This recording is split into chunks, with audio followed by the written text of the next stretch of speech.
I have already pre-shuffled, and I will be using 2 oracle cards for your oracle advice. They're the 2 cards to the very far left side of the screen.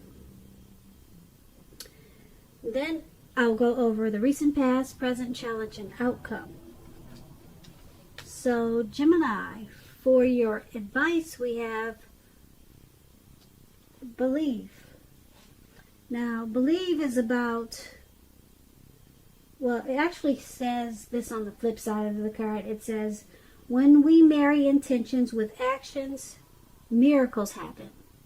That's believe. And then it's paired with joy is the ultimate creator. So, when you put your intentions, when you have intentions, you put them with actions, then a lot of miracles happen. I'm repeating myself, I know.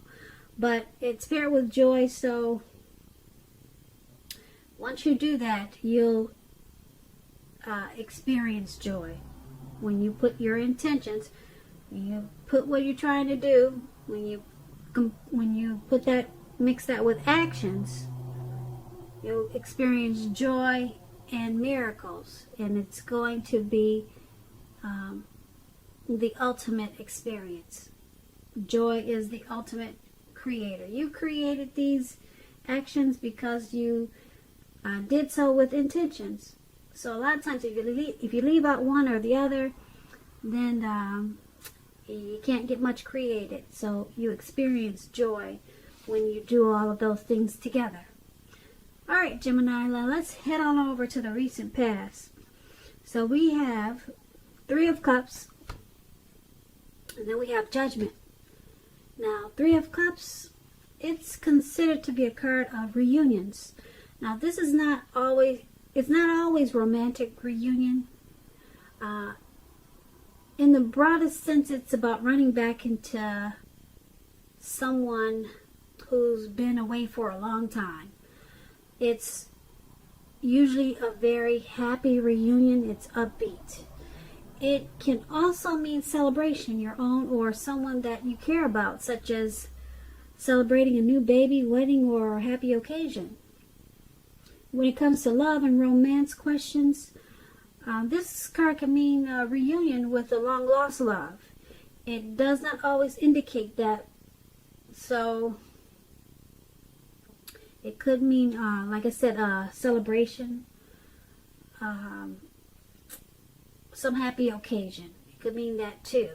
So if you're single, or if you were single in the recent past, the most likely interpretation is that you would have met a likely love soon.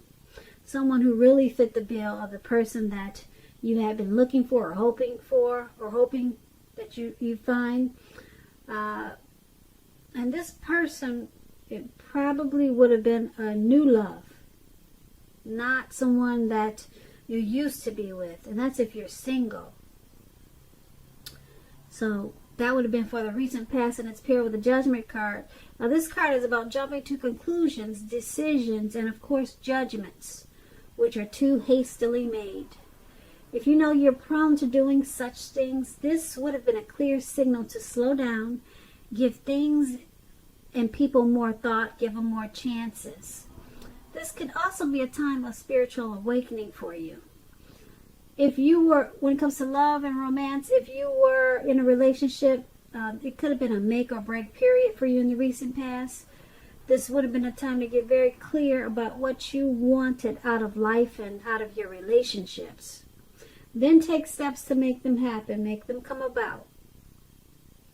If you were seeking a new love or a new relationship at that time, it would have came about in the very near future.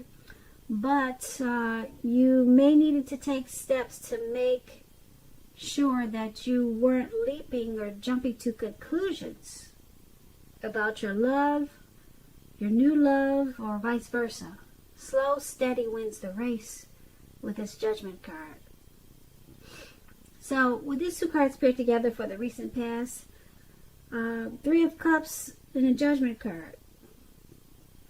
In the recent past, there was probably a return of a long-lost love. And it was a happy return. Very happy reunion. Okay, you celebrated. You had a great time in the recent past with this long lost love. And you needed to make sure that you were not jumping to any conclusions, because that would have caused a problem for the relationship. Or you should have slowed down. Slow, steady wins the race. Yeah, so with the Judgment card, you probably needed to take this return of this past love, take it slower than you did before when you two were together. And because it could have been a make or break period, okay, of this return. So yeah, you did, or you should have take it slow, and it would have been that would have determined how the relationship came out, or it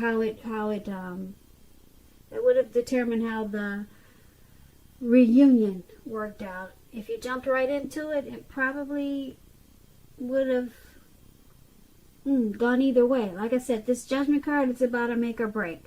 So only you know how it went. Maybe you'll let us know in the comments, Gemini.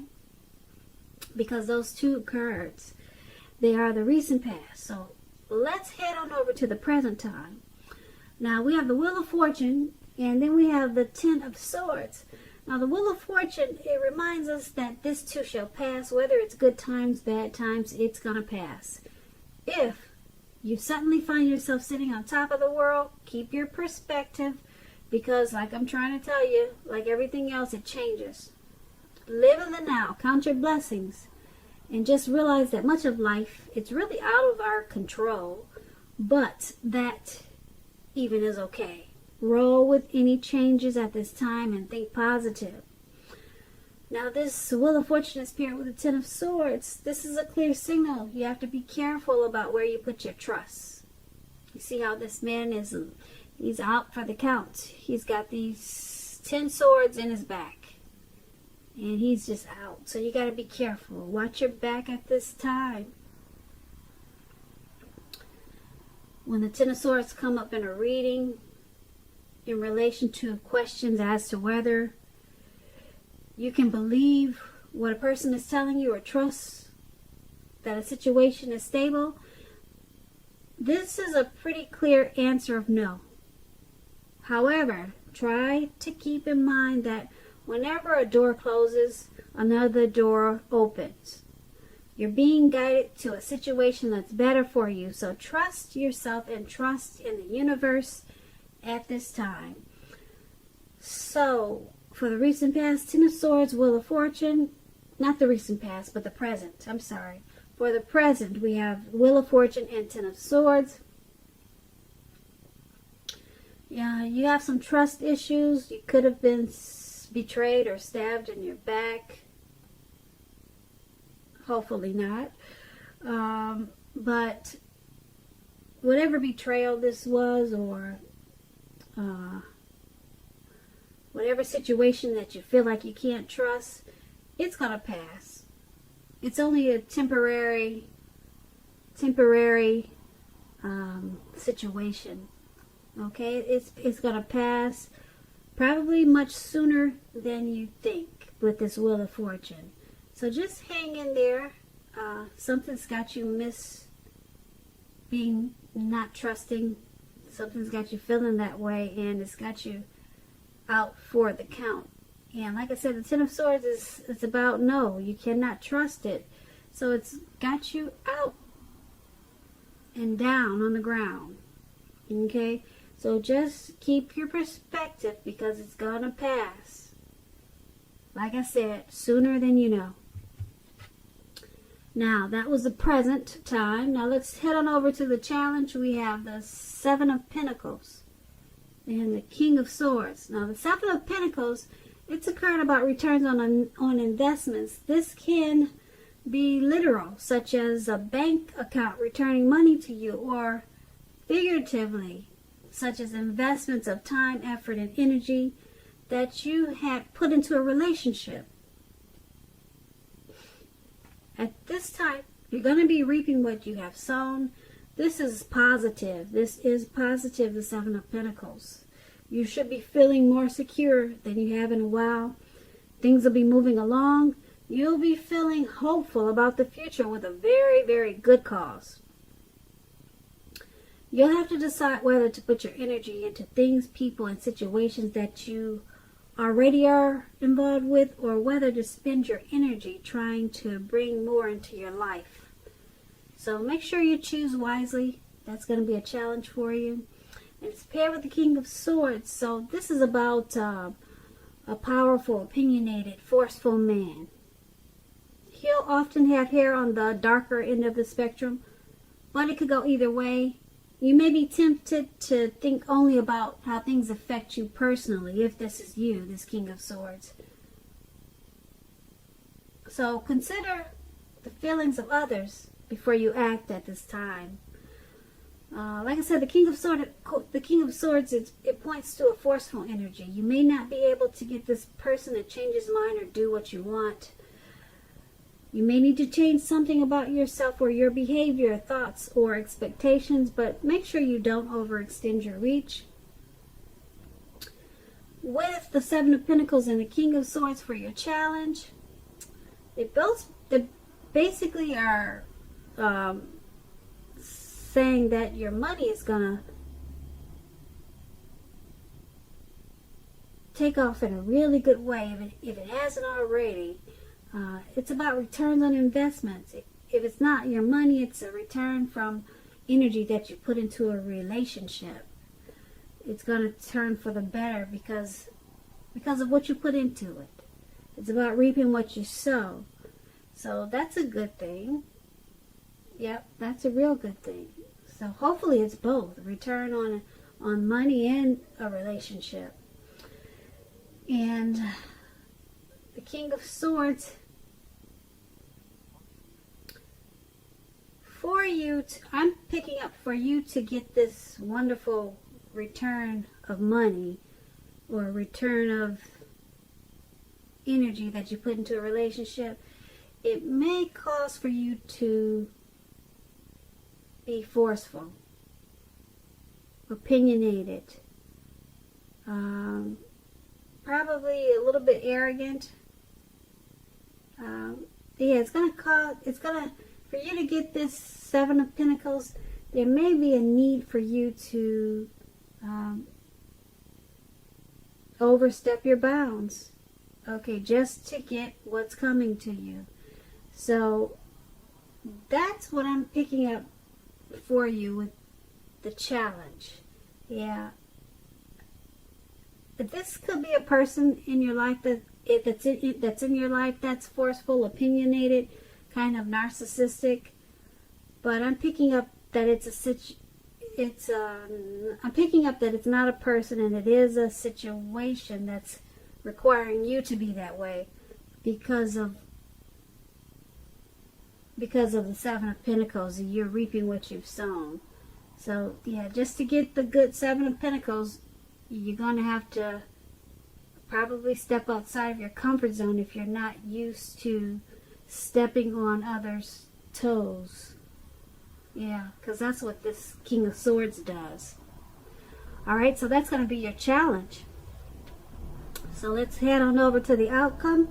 We have the Moon card, and then we have the Seven of Swords. Now, the Moon card, you could be feeling psychic, intuitive. It's going to be important for you to trust your instincts at this time. Trust your impressions, even if you're not sure where it's coming from. Also, not that you need to be mistrusting, but it's going to be helpful. It's going to be helpful for you to realize that when this card appears in a reading, it's possible that all is not what it seems. If you feel you cannot trust someone, then you probably cannot. Go with your gut instincts. We talked about that earlier when we got the Ten of Swords. You felt that you couldn't. Well, it was about being stabbed in the back. and not trusting. So it's showing up again. Trust is showing up really strong in your reading. And it's saying that your instincts are on point. They are on point. So with this card, go with your instincts, just like the Ten of Swords. You cannot trust it, and you shouldn't. That's what these two cards are saying. Go with your gut instincts. If you are waiting on an answer for someone, it may unfortunately take longer than you would like for it to. So try to stay patient with this Moon card. That's what it's about. Now, it's paired with the Seven of Swords. It can point to someone behaving with less than ethical intentions. It sometimes means prying into someone's life where you don't belong if you sense that someone is spying on you. You could be right if you're tempted to dig through someone else's life, unless it's that of your minor child who has given you cause for concern. Resist the impulse if this is you. Everyone deserves privacy. So with these two cards paired together, the Moon card, you're feeling really psychic and intuitive. Trust your instincts. If you feel like you cannot trust a situation, then you can't. You're on point. The Moon card is about deception, okay? Something is not to be trusted. It's with the Seven of Swords. Someone's probably stalking, or someone's watching you. So, for some reason, someone wants to know what you're up to, what you're doing, what you got on today, who you're with. And you're probably picking up on that too. I don't know if you're famous, if you have social media accounts, if you're in the public eye, but someone is looking in on you, wanting to know more. So if you're sensing this, then you're probably correct, because your instincts are on point with this Moon card. So there also could be a little bit of deception going on with whoever is checking in on you. Some type of deception. Yeah, that's what the Moon card is about. Only you know your situation. So why they would be stalking, prying, wanting to know more, you probably would be the only one who knows that. So yeah, and like I said, your intuition is on point right now with this Moon card. So yeah, you figure it out and you'll deal with it, and maybe you'll let us know what it is. Leave us a comment, come back and tell us about it. So Gemini, I hope you enjoyed this reading. There's going to be a link below of the extended, and I'll go over much more. I just want to say I thank you so very much for watching. Please comment, subscribe, hit the notification bell. That way you'll get notified when I post my next reading. I hope that you're enjoying 2020. And I also want to say that I hope you have a beautiful, wonderful February.